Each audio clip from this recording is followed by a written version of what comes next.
নমস্কার, আমি শ্রাবন্তী। আমার বং বাংলা ন্যারেটিভ চ্যানেলে তোমাদের সবাইকে স্বাগত। কেমন আছো সবাই? আশা করি আমার বন্ধুরা সবাই খুব ভালো আছো, সুস্থ আছো। গলার অবস্থা একদমই ভালো নয়, খুবই ঠান্ডা লেগেছে, প্রচন্ড সর্দি কাশি। কিন্তু তোমাদের সামনে তো ঘটনা আনতেই হবে, তাই আজকেও চলে এসেছি একটি দুর্দান্ত ঘটনা নিয়ে। একদম কথা না বাড়িয়ে চটপট শুনে ফেলবো আজকের ঘটনা। চলো ঘুরে আসি ভয়ের দুনিয়ায়। এই অবিশ্বাস্য ঘটনাটি আমায় বলেছে আমার এক বন্ধু, নাম রুম্পা। রুম্পার ছোটবেলার বান্ধবী শর্মিলার সাথে ঘটনাটি ঘটে। শর্মিলা পড়াশোনায় বেশ ভালো, তাই সে মানত করেছিল যদি ভালো চাকরি পায় তবে বাড়িতে ধুমধাম করে কালী পুজো করবে।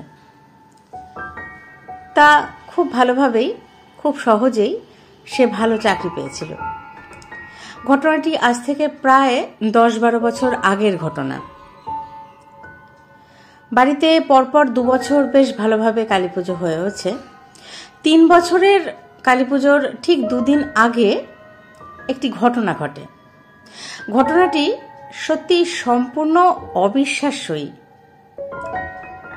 আমি চেষ্টা করছি তোমাদের সম্পূর্ণভাবে ঘটনাটি তুলে ধরার। পুজো উপলক্ষে বাড়িতে অনেক আত্মীয় স্বজন আসতেন। মস্ত বাড়ি ছিল শর্মিদের, অর্থাৎ শর্মিলাদের। তবু তখন থাকার ঘর কম পড়ে যেত।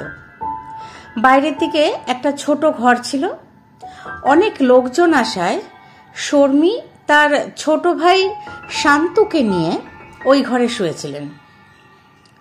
শান্তু খুব একটা ছোট না, 11-12 বছর মতো বয়স হবে। বেশ রাত হয়ে গেছে শুতে। অনেক খাটাখাটনি যাওয়ায় সারাদিন গভীরভাবে ঘুমিয়ে পড়েছে সবাই। এমন সময় দরজায় ঠক ঠক করে কে টোকা দিল। বাইরে তখন বেশ রাত হয়েছে, বাড়ি নিঝুম হয়ে গেছে। শর্মি ভাবল কাজের বাড়ি কেউ হয়তো কোনো কারণে ডাকছে। রাত নয়, হয়তো ভোরই হয়ে গেছে, এত গভীর ঘুমিয়ে পড়েছে, তাই হয়তো সময়ের খেয়ালই নেই। কিন্তু টেবিলে রাখা ঘড়িটাকে যখন ও দেখলো তখন রাত 2:30 বাজে। অবাক হয়ে শর্মি জিজ্ঞাসা করলো, কে কে বাইরে? নাম বলো, না হলে দরজা খুলবো না।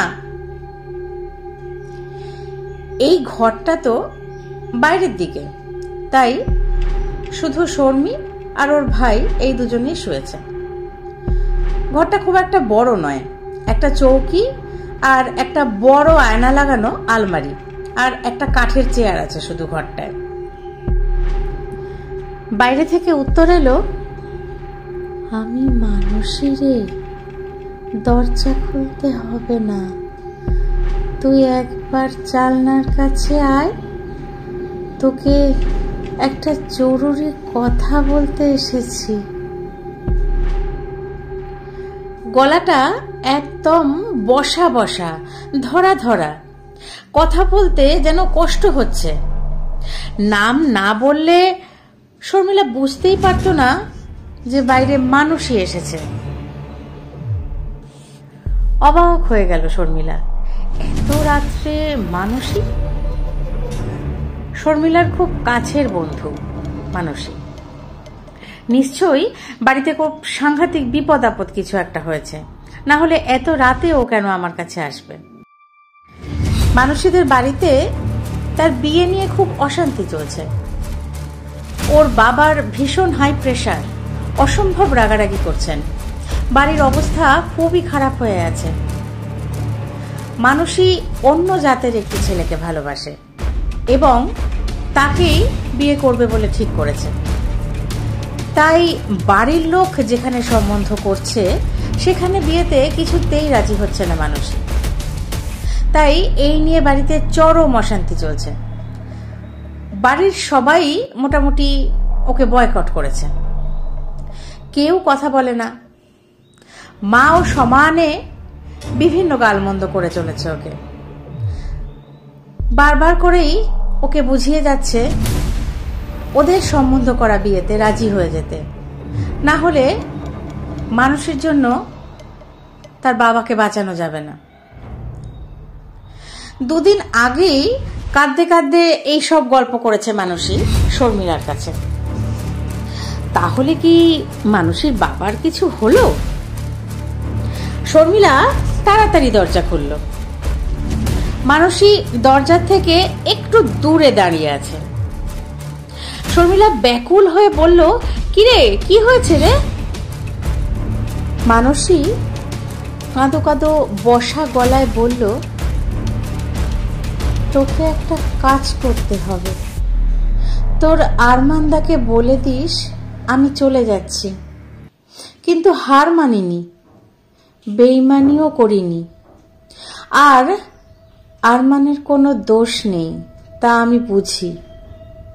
ও যেন কষ্ট না পায় একটু, আর পারলে এখান থেকে যেন চলে যায়। আমি ওকে জানিয়ে যেতে পারলাম না, তাই তোকে বলে গেলাম।